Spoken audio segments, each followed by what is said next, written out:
শেষটা যেন একটা সুন্দর গল্পের মতোই ছিল। গ্যালারিতে ভরা দর্শক, করতালিতে মুখর চারিদিক। সতীর্থ আর প্রতিপক্ষ সবাই তাকে গার্ড অব অনার দিয়ে বিদায় জানায়। আর মাঝখানে দাঁড়িয়ে আন্দ্রে রাসেল খেলেন নিজের শেষ ম্যাচ, যেটা হয়ে ওঠে আবেগ আর সম্মানে ভরা এক স্মরণীয় মুহূর্ত।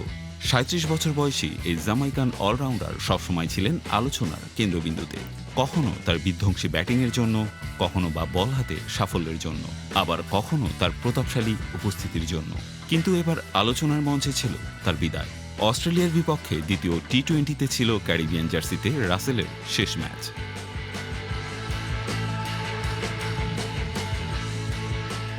শুরু থেকে জানা ছিল আজকের পর রাসেল আর খেলবেন না আন্তর্জাতিক ক্রিকেট। সেই উপলব্ধিটাই হয়তো গ্যালারির প্রতিটি করতালিকে আরও আবেগময় করে তুলেছিল।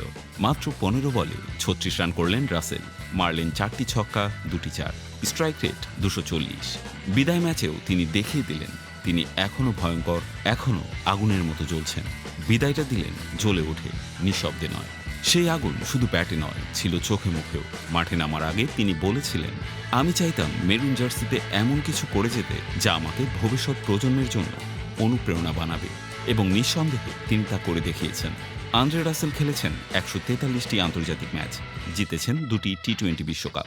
এক যুগের বেশি সময় ধরে ব্যাটে বলে নেতৃত্ব দিয়েছেন ক্যারিবিয়ান এই ক্রিকেটার। এমন একজন তারকার বিদায় সহজে ভুলবে না কেউ।